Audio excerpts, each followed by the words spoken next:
अस्सलाम वालेकुम, welcome back viewers. My name is Abdul Rahman और आप देख रहे हैं इलेक्ट्रिकल इंजीनियरिंग स्किल चैनल।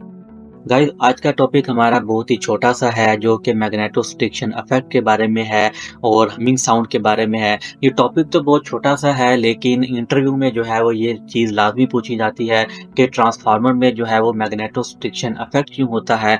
और जब हम ट्रांसफार्मर के करीब जाएँ तो हमें एक अजीब-सी साउंड जो है वो सुनाई देती है जिसे हम टेक्निकल लैंग्वेज में हमिंग साउंड का नाम देते हैं। तो बेसिकली ये साउंड जो है वो ट्रांसफार्मर में क्यों प्रोड्यूस होती है? इसकी रीज़न क्या होती है? तो ये अक्सर इंटरव्यू में क्वेश्चन पूछा जाता है, तो हम इस वीडियो में इस टॉपिक को क्लियर करेंगे। सबसे पहले हम देख लेते हैं कि मैग्नेटोस्ट्रिक्शन इफेक्ट क्या होता है। तो गाइस, आपको पता होगा कि जो ट्रांसफार्मर है वो एसी सप्लाई पर वर्क करता है और एसी मींस अल्टरनेटिंग करंट। तो जब हम ट्रांसफार्मर को एसी सप्लाई देते हैं तो उसके अंदर चेंजिंग मैग्नेटिक फील्ड प्रोड्यूस होती है। आपको पता होगा कि एसी सप्लाई की वजह से चेंजिंग मैग्नेटिक फील्ड प्रोड्यूस होती है। तो उस चेंजिंग मैग्नेटिक फील्ड प्रोड्यूस होने की वजह से क्या होता है कि फ्लक्स जो है वो एक डायरेक्शन में फ्लो होता है और ऑपोजिट डायरेक्शन में फ्लो होता है। तो इसकी वजह से ट्रांसफार्मर की जो कोर है वो मैग्नेटाइज और डीमैग्नेटाइज होती है। तो इस ट्रांसफार्मर की कोर के मैग्नेटाइज और डीमैग्नेटाइज होने के इफेक्ट को जो है हम बेसिकली मैग्नेटोस्ट्रिक्शन इफेक्ट का नाम देते हैं। अभी हम इसे देख लेते हैं कि ट्रांसफार्मर में जो है चेंजिंग मैग्नेटिक फील्ड प्रोड्यूस होती है।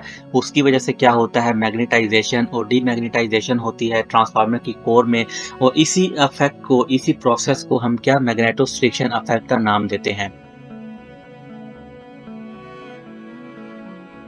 तो गाइस, मैग्नेटोस्ट्रिक्शन इफेक्ट को हमें पढ़ लिया है कि मैग्नेटोस्ट्रिक्शन इफेक्ट क्या होता है। अभी हम देख लेते हैं कि ट्रांसफार्मर में जो हमिंग साउंड है वो क्यों प्रोड्यूस होती है, उसकी बेसिकली रीजन क्या है। तो गाइस, आपको मैं बताता चलूँ कि ट्रांसफार्मर की जो कोर है वो फेरोमैग्नेटिक मटेरियल से बनी होती है। तो होता क्या है कि जब हम ट्रांसफार्मर को एसी सप्लाई देते हैं तो ट्रांसफार्मर में चेंजिंग मैग्नेटिक फील्ड प्रोड्यूस होती है, जैसा कि मैंने आपको बताया। तो उसकी वजह से ट्रांसफार्मर में मैग्नेटाइजेशन और डीमैग्नेटाइजेशन होती है। तो होता क्या है कि जब ट्रांसफार्मर की कोर मैग्नेटाइज होती है तो वो क्या होती है कि उसका जो फेरोमैग्नेटिक मटेरियल है वो थोड़ा-सा एक्सटेंड होता है। और जैसे ही ट्रांसफार्मर की कोर डीमैग्नेटाइज होती है तो वो दोबारा अपनी ओरिजिनल स्टेट पर वापस आ जाता है। तो गाइस, जो मैग्नेटाइजेशन और डीमैग्नेटाइजेशन की वजह से ट्रांसफार्मर की कोर जो है वो अपनी स्टेट को चेंज करती है। इसकी वजह से ट्रांसफार्मर की कोर में बिल्कुल हल्की सी वाइब्रेशन प्रोड्यूस होती है और बेसिकली उसी वाइब्रेशन की वजह से हमें यह हमिंग साउंड जो है वो सुनाई देता है। तो अभी हम इसको पढ़ लेते हैं थ्योरेटिकली भी।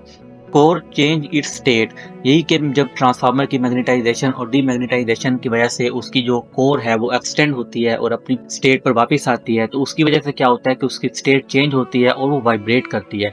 और ये वाइब्रेशन जो है, ये सारा प्रोसेस मैग्नेटोस्ट्रिक्शन इफेक्ट की वजह से होता है।